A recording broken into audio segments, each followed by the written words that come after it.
Hi everyone, we are speaking French today, but no stress, English subtitles are over there. Thanks.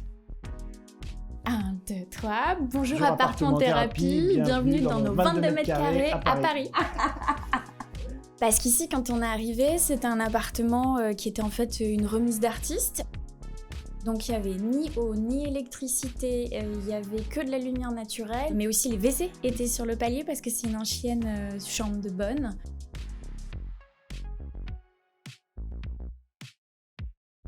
On est sous les toits, il n'y avait pas d'isolation, donc gros sujet de rénovation. Par contre, dans le potentiel, baigné de lumière, 3 fenêtres, plein d'ouvertures. Avec des lucarnes. T'as raison, la hauteur sous plafond.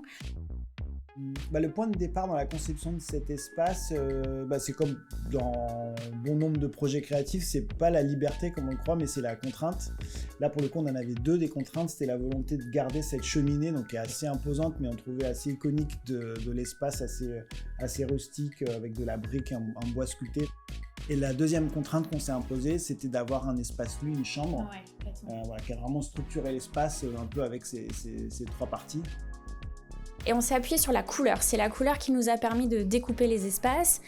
C'est quelque chose qu'en tant que designer, moi je fais pas mal. C'est quand c'est trop petit, qu'il n'y a plus d'espace, il faut assumer. Ouais, puis les blocs de couleurs, ça a permis aussi d'amener quelque chose, une touche beaucoup plus contemporaine. Là où le côté rustique était très fort par les poutres, les tomates, la cheminée.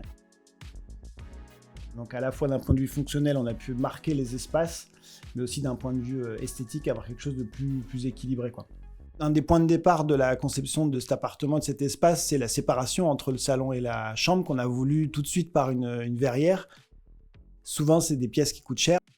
Donc là, on a été content de discuter avec les artisans et de trouver une façon de le faire en bois. Donc ça, c'est un bon tip peut-être pour vous. C'est que c'est possible de faire des verrières beaucoup moins chères quand elles sont faites en bois, quoi. Qui est quand même, ça nous a permis de tout découper tel que nous on le voulait, avec les bonnes hauteurs, les bonnes épaisseurs. Ça nous permet de nous cacher dans le lit et c'est suffisamment haut pour avoir un soubassement qui nous privatise en fait. Ouais. Et honnêtement, le rendu est vraiment sympa. On a quand même mis des rideaux derrière pour pouvoir aussi séparer les deux espaces salon et chambre. Donc là, vous avez la chambre. C'est un espace qui est assez étroit, très en hauteur. Donc du coup, on a mis des miroirs pour au-dessus de la profondeur. Ouais. On a rajouté évidemment un lit-coffre pour aller chercher du rangement. Il y a 3 grands placards ici. On a réussi à avoir une télé dans la chambre malgré la petitesse du lieu. Donc dans cet espace là avec le tapis, ça marque aussi un peu le coin dodo du petit quand il est là. Et donc on enlève les différents coussins et on l'installe le lit en banquette pour lui. Il a tous ses petits jouets en dessous. Voilà, c'est son espace à lui. Alors pour la cuisine, c'est vrai qu'on n'était pas forcément parti sur une cuisine très grande, mais de fait elle est devenue pour 22 mètres carrés parce que c'est devenu un plan de travail assez conséquent parce que c'est une zone que nous on appelle froide, c'est-à-dire on fait que passer. Voilà. Et on a rehaussé pour donner une dimension plus design et plus colorée par des joints de couleurs. Ouais, et franchement ça donne un super look à quelque chose qui n'est que du carrelage blanc finalement. Pour les petits espaces, il y a ça aussi, qui est quand même assez pratique, c'est des duos avec un four et un lave-vaisselle. Donc voilà. Des erreurs, oui, on a fait des erreurs. Là, par exemple, on a mis une lumière qui est donc juste derrière la fenêtre. Donc c'est-à-dire que voilà, si on ouvre la fenêtre, on casse la lampe. Donc du coup, ce qu'on a fait, c'est qu'on a mis une vis là pour que cette partie-là soit condamnée et que du coup, on n'éclate pas la lampe. C'est une proposition des artisans aussi, ça, que de rajouter des étagères au milieu des poutres. Donc ici, on a un espace sur lequel on a passé beaucoup de temps à réfléchir parce que c'est vraiment petit et qu'on voulait avoir une salle de bain qui soit quand même fonctionnelle avec une vraie douche, des rangements, des WC où on ne soit pas obligé de rentrer sur la pointe des pieds. Donc là, ce qu'on a trouvé comme solution, c'est d'avoir une porte un peu à double usage qui permet aussi de servir de porte, un rangement ici, un grand placard, qu'on n'aurait pas pu avoir si on avait une porte à galandage normale, parce que du coup ça aurait été fermé. Si je ne vous explique pas, si jamais on avait une porte avec un ouvrant, on n'aurait pas eu d'espace. Et le parti pris, ça a été aussi de mettre la même couleur qu'à l'extérieur du bloc qu'à l'intérieur. Donc on a quasiment un color block. On a hésité sur le plafond, on avait peur que ça assombrisse un peu, mais globalement on a du coup le même vert sur toutes les peintures. On a essayé de reprendre aussi cette couleur sur les joints des carrelages. Voilà, donc c'est des petits carreaux en 5 par 5 et avec une petite touche de vert qui reprend les couleurs du mur, quoi.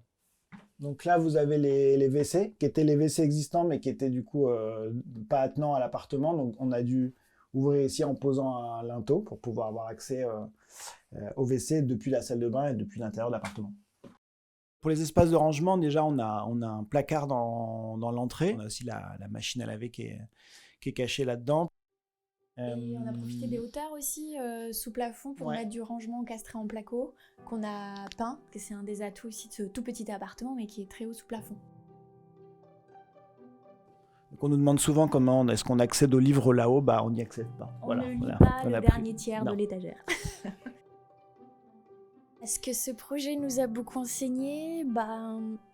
Qu'on s'aime beaucoup, parce qu'il faut s'aimer très fort dans 22 mètres carrés.